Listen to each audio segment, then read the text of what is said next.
यह कहानी 17 साल की जिमी की है जो कि दिवाली की छुट्टियां मनाने अपने मौसी के घर कोची जा रहा था। जिमी का परिवार उसके मौसी के गांव में घुसा ही था कि जिमी को बहुत तेज प्यास लगी और उसके पापा ने साइड के एक दुकान पर गाड़ी रोक दी। तभी जिमी के पापा को कुछ लोगों की भीड़ दिखी। वह आसपास खड़े कुछ लोगों से पूछने लगे कि भीड़ क्यों लगी हुई है। कोई कुछ जवाब देता उससे पहले ही जिमी की नज़र भीड़ के बीच में पड़ी एक औरत के लाश पर गई। उस लाश को देखते ही जिमी को ऐसा लगा कि कोई परछाई उसे छूकर गुजरी है। तभी जिमी का ध्यान सड़क पर पड़े उस औरत के सजने और संवरने के सामान पर गया। उसने सबसे नजरें चुराते हुए वहां से एक कड़ा उठा लिया। इतनी देर में जिमी के पापा उसे बुलाने लगे। उसने जल्दी से वह कड़ा अपनी पॉकेट में रखा और वहां से चला गया। अपनी मौसी के घर पहुंचने के बाद जिमी सबसे थोड़ा अजीब अजीब सा बर्ताव करने लगा। उसके घर वालों को लगा कि वह उस सड़क पर लाश को देखकर डिस्टर्ब हो गया है। पर जिमी का ध्यान अभी भी उसके पास रहे उस कड़े पर था। वह अपने कमरे में शीशे के सामने उस कड़े को पहनकर देखता और मुस्कुराता रहता। एक दिन जब जिमी अपने कमरे में उस कड़े को पहने खड़ा था तो उसका मन किया कि वो पूरी तरह लड़की बन जाए। वह अपने कजन रिचा के पास गया और उससे उसके सजने संवरने का सामान मांगने लगा। फिर जिमी अपनी मौसी के कमरे में गया और वहां से उनकी साड़ी और लिपस्टिक उठाकर ले आया। वह तैयार हो ही रहा था कि जिमी के पापा उसके कमरे में आ गए। जिमी को देखते ही उसके पापा उसे खूब डांटने लगे। जिमी ने रोते हुए कहा कि वह लड़की बनना चाहता है। यह सुनकर उसके पापा बेहद गुस्से में आ गए और उसे बुरी तरह पीटने लगे और उसका कमरा बाहर से बंद करके चले गए। जिमी अपने कमरे में बैठकर जोर जोर से रोने लगा कि तभी अचानक उसे दीवार पर लड़की की एक परछाई नजर आई और धीरे धीरे वह परछाई उसकी तरफ आने लगी। जिमी वह परछाई देखकर थोड़ा घबरा गया और कमरे का दरवाजा जोर जोर से पीटने लगा पर किसी ने दरवाजा नहीं खोला। उसने मुड़कर देखा तो वहां कोई नहीं था। फिर उसके बेड के नीचे से एक अजीब सी आवाज आने लगी, माना कोई जिमी को पुकार रहा हो। जिमी ने जैसे ही बेड के नीचे देखा तो वहां उसी औरत की लाश पड़ी थी जो उस दिन जिमी को सड़क पर दिखी थी। वह दिखने में बहुत डरावनी लग रही थी। वह औरत उसकी ओर रेंगते हुए आई और जिमी में समा गई। जिमी वही बेहोश हो गया।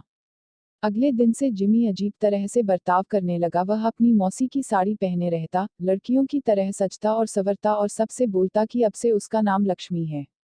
कभी कभी वह जोर जोर से चिल्लाता और सारा घर सर पर उठा लेता तो कभी किसी कोने में दुबक कर बैठ जाता और डरा डरा सा सहमा हुआ रोता रहता।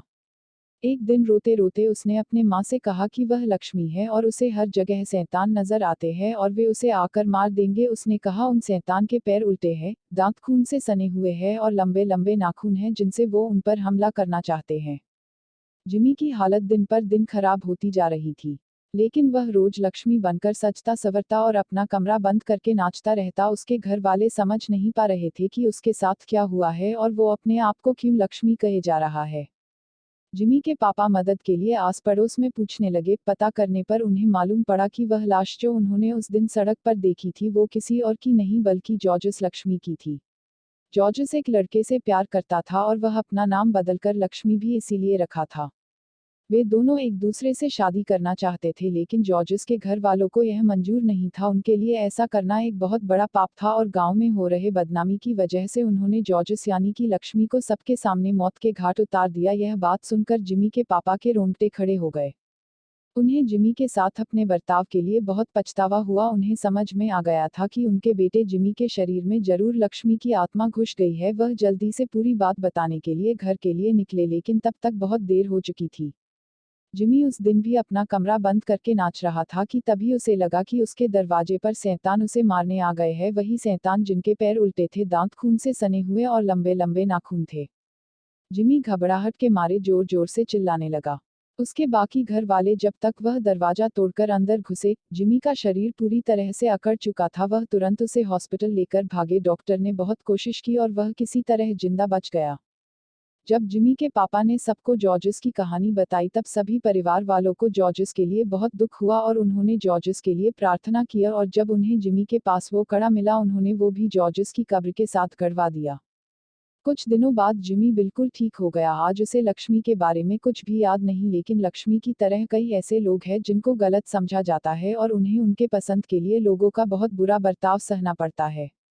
यहाँ तक कि कई लड़कों को लड़कियों से प्यार करने के लिए और कई लड़कियों को लड़कों से प्यार करने के लिए लोग उन्हें मार डालते हैं। यह कहानी भले ही एक काल्पनिक कहानी है लेकिन इस कहानी में एक बहुत जरूरी मैसेज छुपा हुआ है। सबको प्यार करने का हक है और हम सभी को हर इंसान के प्यार की कदर करनी चाहिए।